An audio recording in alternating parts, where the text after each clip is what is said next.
Episode 185, The Relationship Pyramid with Glenn Lovelace. Welcome to Latter-day Life Coaches, the podcast where each episode is a conversation between me, Heather Rackham, and one of my amazing coach colleagues.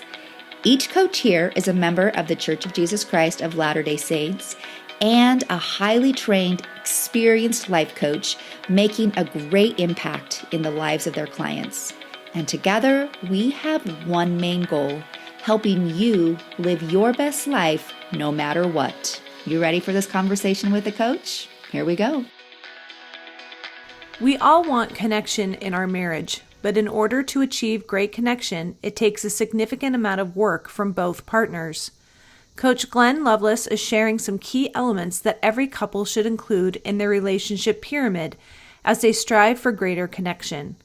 From there, each couple is able to add what they value and feel is important to complete their connection in that pyramid. Glenn works mainly with men whose wives have been changed by coaching, and in this podcast, he talks about this process and the goal he leads them to of having greater connection. If you'd like to work with Glenn, make sure you reach out to him and he will take it from there. Enjoy this episode. Hey, everybody. Welcome to the podcast today. Thanks for joining us. Thanks for being here. If you're here for the first time, if you're a longtime listener, we're glad to have you back. I'm joined today by Coach Glenn Lovelace. Hello, Glenn. Hello. Thank you. Thanks for being here. Glenn's been here before. It's a treat to have him with me again. He is always got brilliant things to say. Yeah, it wasn't very long ago. And so I'm happy to come back on. And I did listen to that podcast recently and I was like, ooh, the Lord loves effort and we're all trying. And I'm excited to kind of take what we talked about to another Yep, elevation. I am too. I think effort is so many things, right? Some people think that effort can only look one way, and there are so many different ways that we can be putting forth effort in our lives. And you're right, the Lord loves it all. And I'm grateful for that perspective, because I think sometimes it's easy to think, how can I say this? I think sometimes in our culture, we think, well, we just have to sit back and this is in God's timing, or this is just how things are. And it's easy for us to almost gaslight ourselves into thinking that this is just the way it is. But really, to put it in, the words that you just said, the Lord loves effort. We don't have to just sit there, and nor does he want us just to sit there and accept things. He wants us to put forth some effort. So anyway, I'm glad you brought that up. Yeah. And I think that effort leads to personal revelation, but it feels a little scary or unknown to step into the dark. And so the three things that always motivate me are Nephi going back into Jerusalem and just not knowing beforehand where to go, right? Mm-hmm. And then he receives. And then I think of the brother of Jared, and he's like, I have this crazy idea. All I need is God to touch my idea, and it's going to light the entire way for me. And then I think of D&C 58, where it talks about be an agent unto yourself. Just make some good choices. Use your agency to do much good. Stop being slothful, and I will magnify your efforts along the way. And so anytime I'm feeling stuck, it's okay, I need to move. I need some movement to get this emotion in motion, right? Yeah.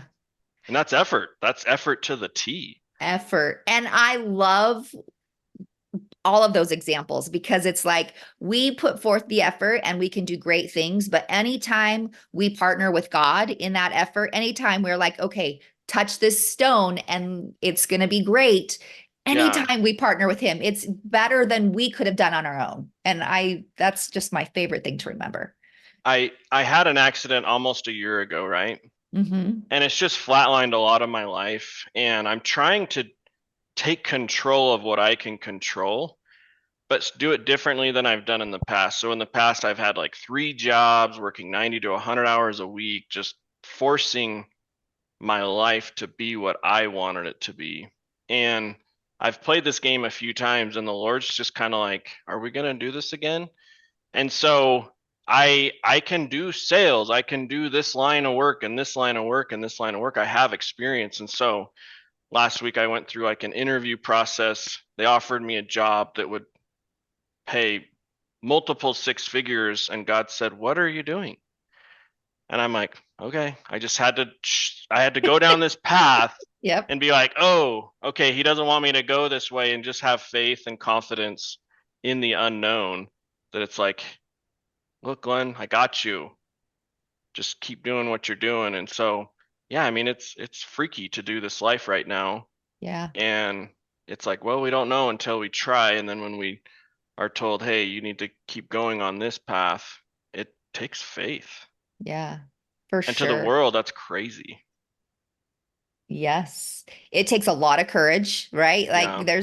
courage is definitely part of faith and trust. Like we get to, and I, for a lot to me, like that's what faith is. It's trusting God and Yeah. trusting myself that I can hear and I can receive that revelation and I can act upon it. So, Yeah. I think of like James Allen as a man thinketh. He's big on seeds and gardens and weeds. And to me, that just is so easy to see the Lord's pattern in nature. And so it's like, how can I plant a bunch of seeds and nurture them along, and then again ask the Lord to touch the row of carrots or whatever we're talking about here? yeah. And it's like, which one's gonna grow? Which one's Yep. gonna grow? And we get so impatient, right? Carrots aren't worth it to grow, in my opinion, as a sidetrack. Like, They're hard. They're not they're hard easy. and I don't like them. So I'd much Yeah. rather just grow the flowers. Tomatoes grow Yeah. great. Tomatoes do. I just got mine planted the other day, but all Good. right, Glenn. So Glenn mentioned to us, who you work with, just because I think Yeah, this will help people understand where we're going in the direction of our conversation today. absolutely. So if they listen to your episode 170, I believe Mm-hmm. that was the last time, they'll get a little bit of like a precursor to what I'm doing. But a quick catch up is I've been coaching since 2008. I've had a little over 3,000 one-on-one clients, which is pretty substantial. Yeah. And I went to the life coach school in 2019, and it's 99% women. So my degree was at BYU. My major was like 300 women, and I'm the only guy in a lot of the classes. My wife's had a salon for over 20 years. And so I've sat with gals in their pains of life and just listened and sometimes offered things to help. And then I go to the life coach school that's 99% women. And so in this course of developing a listening ear, I've been able to like harden and forge as a man and develop a listening ear and empathy and sympathy for women. And this isn't the easiest way for Glenn to provide for his family, because it's like, I know how to make money. And it's like, but this is where I feel God calling me to be. And it's like, ah. So again, I'm in my own rush, but the problem I've discovered is that there are a lot of women and there's a lot of men too, but where I found a unique spot to serve is women who have made their own progress through personal development, through coaching, through therapy, through energy work, through counseling, through any modality that they've been able to get a hold of. And they've made a lot of progress in their ability to be a woman, to be a wife, to be a mother, to be a boss lady, whatever that encompasses for them. They've made a lot of progress. And the problem I've discovered is sometimes the men in their life are seemingly not coming along, not keeping up. They're staying comfortable. They become the lagging piece in the relationship. And men get this so fast once they have someone besides their wife or Jody Moore or whoever it is that they've been shared. They're like, oh, this is what she's talking about, like, and this will benefit me over here and here and here. And so I've carved out a unique spot, much led by God, to be like, you need to do this. And I'm like, for reals? But I totally love it because results come so fast when one partner has already done the work. Mm-hmm. It just beautifies and deepens the relationship on a level that none of us really thought were possible. So I coach men whose wives are transformed, and I'm trying to help them not necessarily catch up, but have their own transformation so that husband and wife, men and women, can speak the same language together, They can do life, play life, do the problems, have the ups and downs, and just be more unified in how they're doing it. And that's connection, ultimate connection.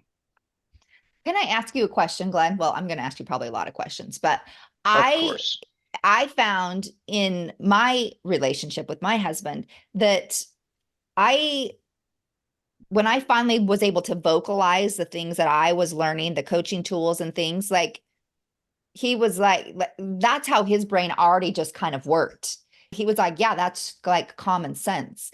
Right. He just needed to see it from a different perspective almost. Do you find that with a lot of men that, yeah, like they just, it's already kind of naturally in them, but they just need to have the words put in a different way? Or is that with, I don't know. I'm just curious about It, that.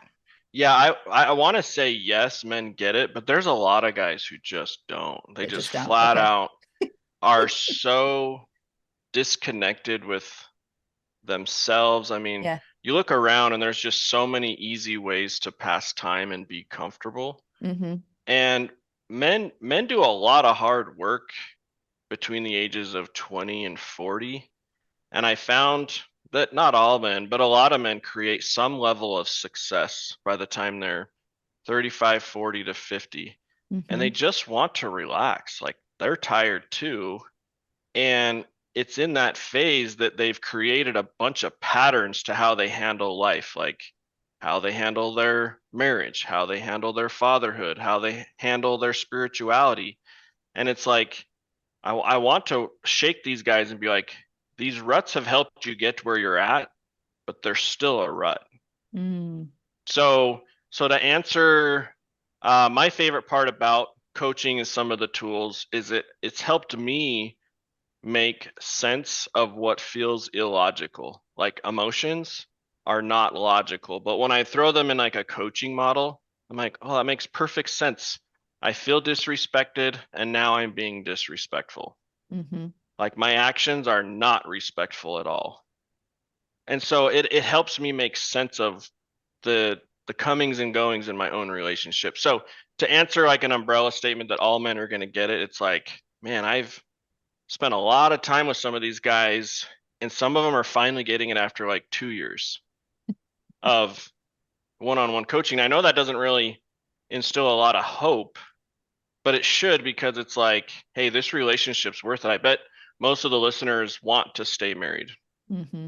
And I bet most of the gals, assuming the majority is gals, they want to feel empowered and they want to have influence, but they're tired too.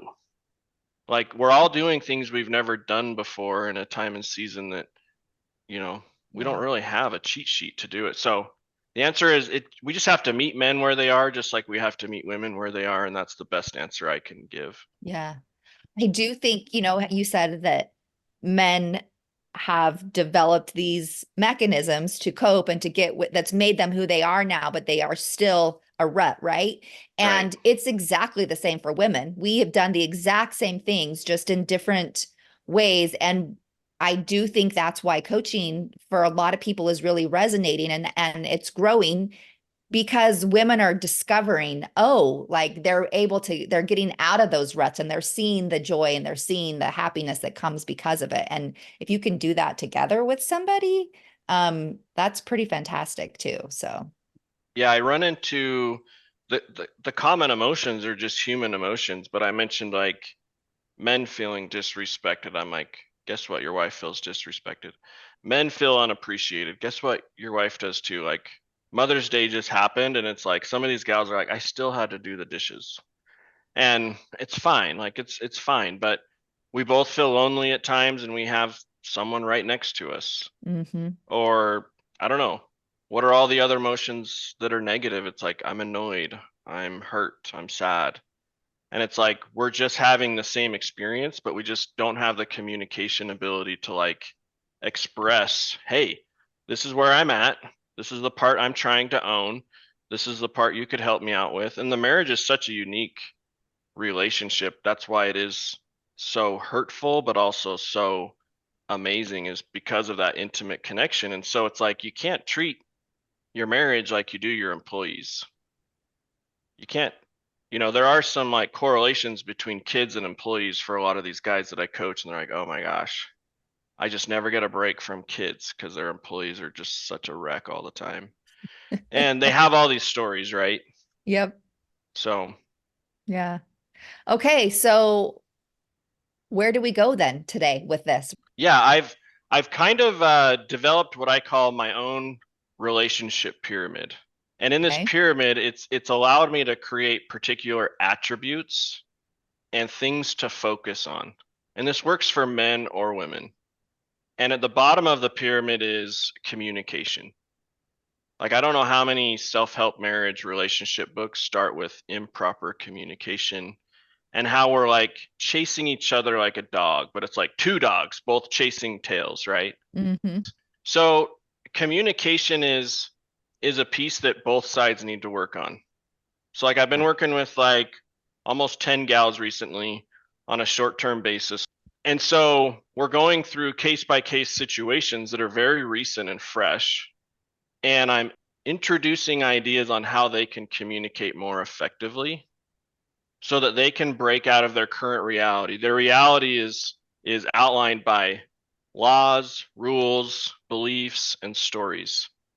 So it's like this woman has her tribal language from how she was raised, her religion, the last 20 years of marriage, and then the husband has his reality box that's catering how his behaviors are, and then they've both got these patterns of how they come and go.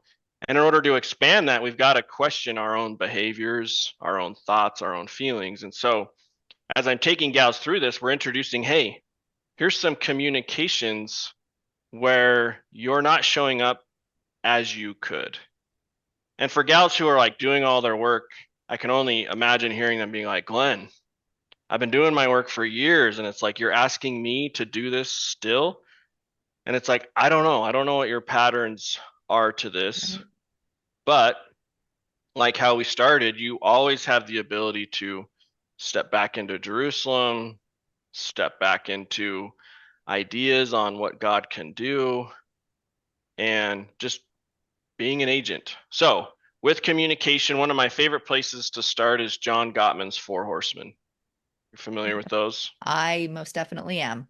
Yeah. Yep. And so for me, it's like I want to have uncomfortable conversations with my wife, but I have these rules around what she's allowed to do and what I'm allowed to do, and it's like we need to reconsider what those Mhm. behaviors are. So for me personally, I decided, okay, what is contempt? What is criticism? What is defensiveness? And what is stonewalling? Mhm. Right? Yep. And then how am I personally showing up with one, two, three, or all four horsemen? Because once I can identify those and become aware of them, now I'm like, oh my gosh, I did it again, right? What's your go-to? Just out of curiosity. It used to be stonewalling. Like the Okay. silent treatment was Uh-huh. great because I got to avoid the entire situation. Uh-huh. Does that make sense? No, it totally does. Yep. Contempt and sarcasm and just like being rude, like just saying things back in a different tone of what she said, kind of like a fifth grader would to Yeah. his friends. Um, and so what was crazy is my wife would show up with passion or elevated anger, whatever you want to call it. But ironically, most of the time she was really clean. Hmm. Like those four horsemen weren't even there. And so it's like all I could be critical about was that she was yelling. And I didn't like the way it made me feel.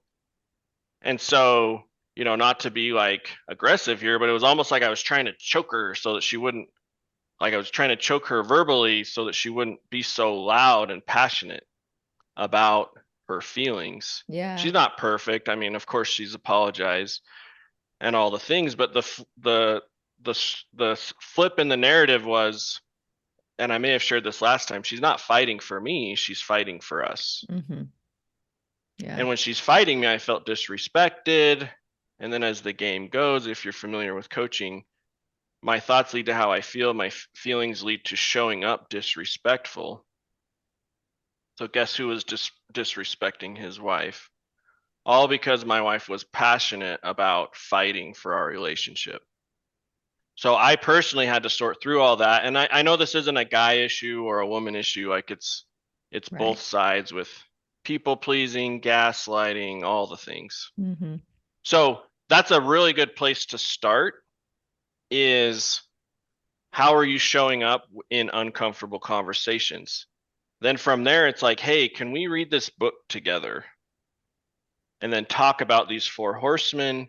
Can we create a safe space where I can show up and explain to you your four horses from my perspective, but still give your spouse space to be like, well, that's not my intentions, or that's not actually true.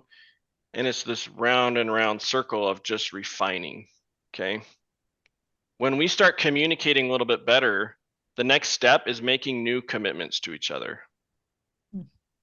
So commitments require consistency.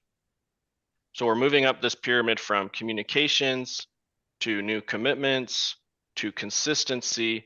And eventually we get to a place of trust where it's like, I know we're going to have uncomfortable conversations, but I also know because Glenn's been consistent with his rules, whether they're spoken or unspoken, it's like, I know he's going to apologize eventually.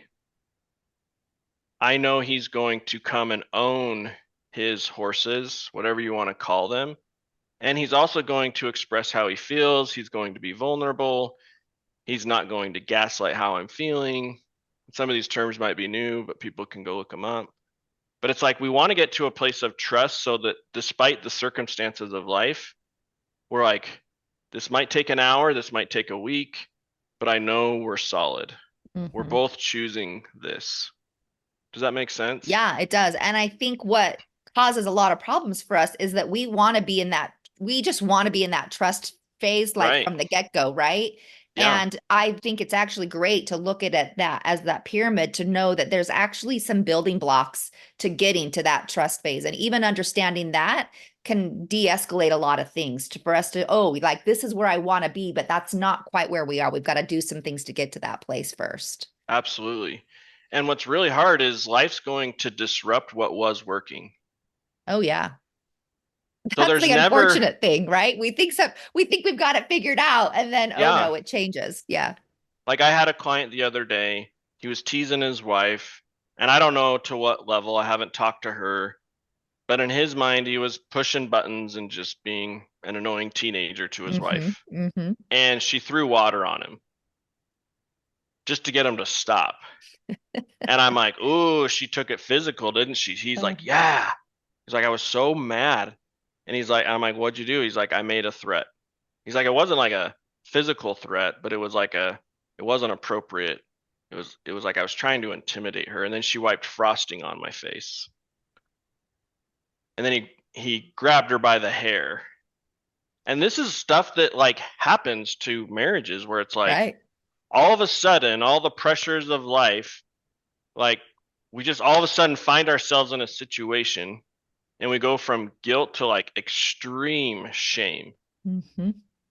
And then he didn't want to apologize to her. He's like, I can go weeks. And I'm like, bro, no, you can't.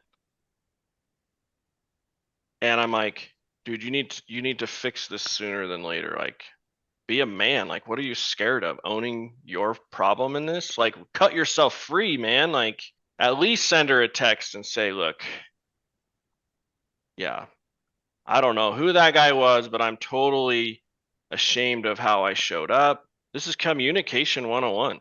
Mm-hmm. Own your feelings, express that you're not validated to show up that way, even if she gets physical with you. Say, look, I really need to address my own actions here.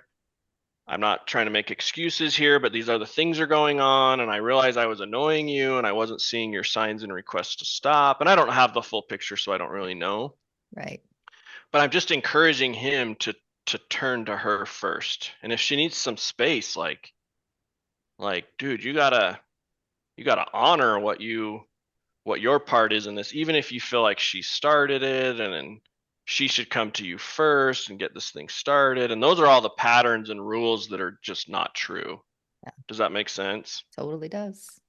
So it's almost like this gentleman needs to rebuild the trust with himself, with God and the Spirit, and with his wife. Mm-hmm. And then if kids witness this too, it's like, this is a teaching opportunity, and you're going to have to get run over by the bus in front of your kids. But it's like, hey, you've never been a man before. Like, it's okay. You just need to conquer this. So, one of these gals is talking about the trust cycle being broken over and over and over with pornography. And she's like, Glenn, it's been 10 plus years. It used to be twice a day. Now it's twice a month. And I feel like my husband's just kind of accepted that he hates this thing and he can't seem to come around the corner. But she's like, every time I break, my trust is broken with him. And I'm trying to be in tune with the Spirit. And she has all of her little models that have helped her get this far. But now all of a sudden, they're not progressing. So it's like there's stagnation, the water to their relationship's been dammed, and it's just this pond that's starting to turn soupy again, even though things have gotten better. Mm-hmm. Because that trust keeps getting broken. Yeah. So without having communications, it's like I'm only allowed to say these things and be a cheerleader for him. And I'm not allowed to be mopey and sad and depressed every time he has a problem. And oh, by the way, he wants me to be his accountability partner. So I have to ask him every day if he's been a good boy. And so it's like, I'm like, you're not his mom, first off. And second of all, he doesn't get to treat you like his child and tell you how you get to feel about his behaviors. And so it's like I'm trying to disrupt her, empower her, and then come with communications that are different, but not be participating with the four horsemen. Because if she does that, he's going to have his automation that just comes up and it's not going to go anywhere. And then they're both frustrated. Mm-hmm. Yeah. So I can see how, like, empowering women to understand their power, that's kind of redundant. I'm saying the same thing there, but helping them see Yeah, the power they hold sure. is so, there's just so much strength in that. There's so much to be gained. And it can be scary, but like what one person can do can really have a great effect on a couple in general, just a whole. Absolutely. Yeah. And Yeah. it's not like So, that's where you want to stay, right? oh, Ideally it's two people working together, but a lot of times it takes somebody initiating that and being able to kind of get the ball rolling a little bit. yeah. And it definitely happens on both sides. I've coached a lot of men whose wives are stuck, Mm-hmm. and it's hard. And Yeah. of course I'm looking towards women who are doing the work, because it's like these guys have it all made. They just need to have ears to hear and eyes to see and hearts to feel again. But it's like we have to build up these walls to get to a place of providing and comfort. And then all of a sudden that comfort becomes our crutch as men, and we're just so threatened by anything new Mm-hmm. and this roller coaster of emotions. And so, above trust is kind of developing and nurturing friendship. Okay. So I typically remind guys and women, I'm like, well, what'd you do when you were dating? And they're like, well, we talked a lot. We stayed up on the phone talking. In fact, we used to fall asleep talking on the phone. Just stuff that we forget. It's like you can literally go for a walk and hold hands, and that's an intimate friendship connection. And so I'm amazed at how many couples don't date each other. They don't Yeah. hold that weekly date time sacred. They don't travel together. And I get it. It's like we have these little kids, and mostly for women, it's hard to break that disconnection of nurturing for kids. And it's hard to do it all when you've never done it before. And so it's like, okay, maybe we're not comfortable with trips yet. So it's like, what can we do? And it's like, you can have a staycation where your kids go to grandma's, you stay home. Like we're doing one this weekend.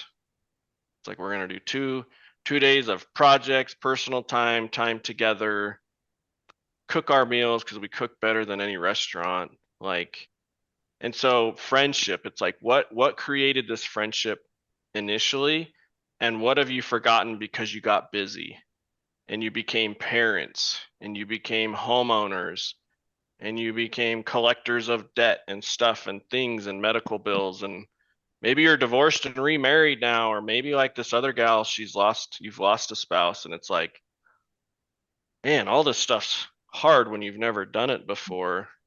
And then you add wasting time on social media and Netflix and Amazon, and I don't know, it's tricky. It is tricky. Yeah. Yeah. So friendship's big. Yes. Yep. Friendship is really big. Um, when we get up above friendship and we put all these pieces together, we get to the pinnacle of just intimacy. And I want all of these elements to be considered for an intimate relationship, not just sex. But with sex, there's lots of taboo conversations. There's lots of higher desire partners, lower desire partners. There's injuries, there's sicknesses, there's gals having kids, weight gain, weight loss. There's all these insecurities that can be tied into it. And then if you add pornography and what the world says intimacy should be versus what God has designed to help couples become one, it's like, man, we got a lot of fog and mess to filter through to really get back to where sometimes intimacy is funny. Like, it doesn't really go the way you wanted or thought, but can you talk about it and not get defensive or critical? Can you come from a place of love and peace and just showing up authentic and vulnerable? And it's like, so couples want to have an intimate relationship, but it's all these pieces that are getting skipped over. And so these two dogs chasing tails, men want sex to feel connected. This is an overarching generality. Women want emotional connection in order to get intimate. Again, those are just umbrella statements, but that's what I hear the most. So it's like, I'm just going to put those together. So men want to have sex before they feel connected. Women want to feel connected before they have sex. And now we're just chasing each other around and we both want the same thing. So it's like, well, how do we emotionally connect? And it's like all these things: communication, new commitments, consistency, trust, friendship. And what's really cool is you guys who are listening, you can add elements to this pyramid. So maybe you want to bring in particular love languages, or you want to bring in support, or you've got words that are important to you. And so Glenn doesn't have the answers for your marriage, but you, your spouse, and God does. So it's like you can make any recipe out of this that you want. So oftentimes I'll teach basic things like this that aren't basic. I mean, these are tricky things. Right. But it's like, here's a rough draft, but you guys have to put your agency and your inspiration on this to Your really effort, make right? this Like, yours. Yeah, yeah. this is yours. Yeah. Like I can't tell you how to date each other. You know, I can't tell you what makes you connected and what makes you flow, and you know, morning routines, night routines, helping him step into his masculine and own things, and her step out and not be in charge and go rest and take a bath, for crying out loud. Whatever that looked like, this is a huge topic of people just missing each other. And so it's like, here's some principles that are general and that work for everybody, but you still have to do work and make decisions. Right. Yeah. Well, and as you're saying that, and I don't know why this is not necessarily off topic, but kind of like, it's the same thing with our religion, right? Like everything doesn't apply. Like we teach us overarching principles, and it's not like we're picking and choosing, but we have to put forth we have to figure out what's in there for us, what God wants us to learn specifically. And so many people want it to just look the same for everybody. And that's not how it is. We get to create it. That's what he wants. He wants us to create our own space. Yeah. And that's a tricky one, but once we do the work personally, we can kind of filter even what people inside the church say. Like, we had state conference last week, 2 weeks ago. And one of the 70s wife talked about pornography She made a comment that I didn't really like, but she Mm-hmm. said you can pray and read your addictions away. Mm-hmm. And I just think that can create more shame Yes. for men and women who are stuck in addiction. It's like I've been reading and I've been praying, and I want so badly to get rid of this thing that's just enslaved me. And so it's true. It's hard to be like, where's my personal revelation versus what this person's telling me? And then we just don't feel truth at our core, but then we make the whole recipe bad because someone told us this is maybe what worked for them. Yep. And it the religion piece, LDS culture and all the things, it's definitely shifting and changing. And it's up to those who have filtered through that to stay strong. So a lot of people I've been friends with, they almost like get into personal development, and then personal development has that backside edge of the sword where now they've outgrown the church. Mm-hmm. They've outgrown the people at church.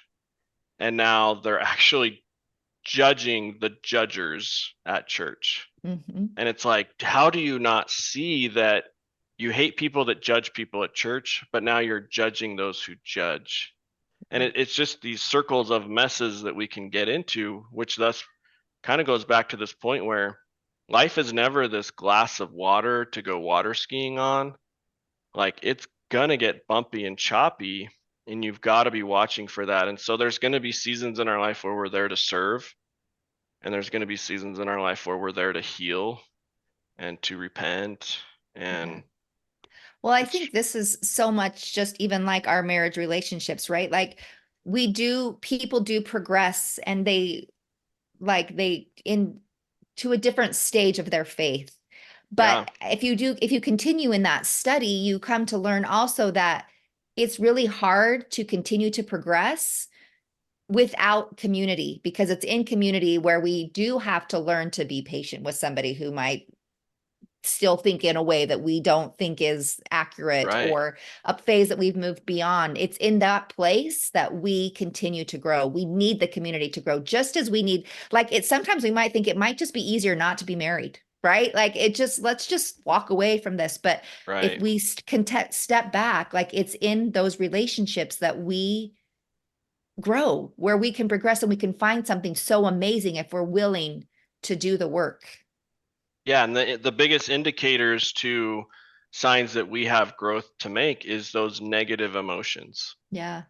right? So it's like I have this crazy terrible accident, but I've learned how to really serve people because I've had to receive. And it's against my pride and ego and ability to provide to receive things from other people. But our streets had an unbelievable year. We had a guy commit suicide. We had a guy choke on a piece of meat 4 doors down, and he died on the lawn. My And then we just gosh. had a 3-year-old fall out of a second story window and he passed. All within like less than a year. And then my accident almost killed me twice. And so our little street is just like we're we're learning how to serve in a way that's more and more Christ-like. And Yeah. when I look at my like baptismal covenants, like I can think of friends that have gone through a hard thing 3 years ago, and I will literally empathize and cry on what I think I would feel like today based on my hard things if that were my situation. And I'll just text them. I'll be like, hey, I'm like really sad, or I'm really mad, or I'm really like fighting this situation for you today. And I just want you to know I'm mourning today for you. And I can't believe how many people are like, Glenn, thanks for basically not finding the silver lining in my suffering, Yeah. telling me God's plan for me, and not doing any of that, but just being mad, sad, and confused by the situation. And so, yeah, there's so many places to grow. And a lot of times we say things that are out of our own discomfort because we don't know how to feel what they're feeling, because it just blows our mind that somebody's actually going through something so terrible. And really all we need to do is just stand there and be sad and almost like say less. Yeah. and then ask the Spirit, like, how can I help them? How do I want to help them and when? Because, the first 2, 3 weeks after a disaster, it's like, it's great to have this onslaught of people that love you, but then like I'm 11 months into this thing and there's elements to my life that are not whole yet. And so when people do show up, it's like, dude, I know I look healthy and strong, but these are the elements where I'm still struggling, and it's so great to have you here. Thank you. Does that make sense? Totally does. Yeah. Such It's great really things. hard to receive. Yeah. It's hard to suffer, and it's hard to show emotions because we have the plan of happiness. Like we should be happy all the time. And it's like, no, so That's tricky. part of the plan of happiness, right? It is part of it. Opposition. Yeah. For sure. Yeah. Well, Glenn, okay, this is fantastic. I'm excited for people to hear this and for what you're offering to, like, you have such a good perspective because you have worked with so many women. You understand where they're coming from, but yet you're a man and you understand where they're coming from. So I think you have a great perspective here. Before we go, can you tell people where they can find you? Yeah. The best place is to text me. If anything resonates, I've got a bunch of resources for you. Okay. You can text GALS, GALS, to 269-8011. Okay. And I'll text you a couple of resources. The relationship pyramid. I've got a truths and strategies to help your spouse be more open to making progress with you. And then I want to do a workshop in June. So I've circled the date. What date did I write down? June 4th. I think it's a Tuesday. And then if people miss that because they're listening to this 12 years from now, like you can still text GALS and I'll send you the recording. Okay. But I really want to target people who, I want to stay married and I want to feel like more empowered in my relationship, but I'm also ready to like show up different and kind of disrupt this thing because I want more connection. I want different connection. I want my intimacy to look different. And it kind of feels like my spouse has been a little bit unwilling. And this could go for men too. Mm-hmm. Like this isn't synonymous with just the conversation we've been having. But the goal would be, how do I help my spouse become more open to making progress?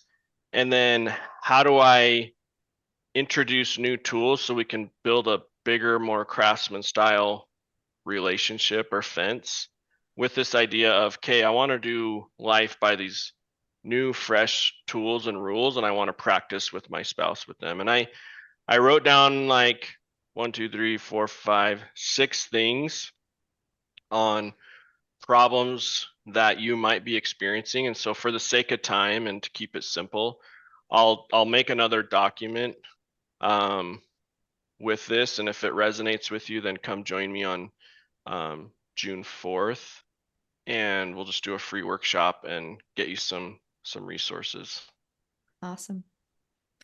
Well, thank you, Glenn. No, thank you for having me on. I know it's not normal to have a guest on back to back like this, but this does build off of our last conversation quite a bit. And as I listened to it, I was like, man, I don't know that I came at the audience from how they think and feel, but maybe this will help us connect down the road too. So it'll be fantastic. Well, we'll put that number that they can text in our show notes. Okay. And anyway, thank you for being here. Thank you. Hey, we just wanted to thank you for spending part of your day here with us at Latter-day Life Coaches and being part of this conversation. Share this with your friends so that you can have a conversation with them on this topic as well. And as always, subscribe so you don't miss a single episode. Have a good one, my friends.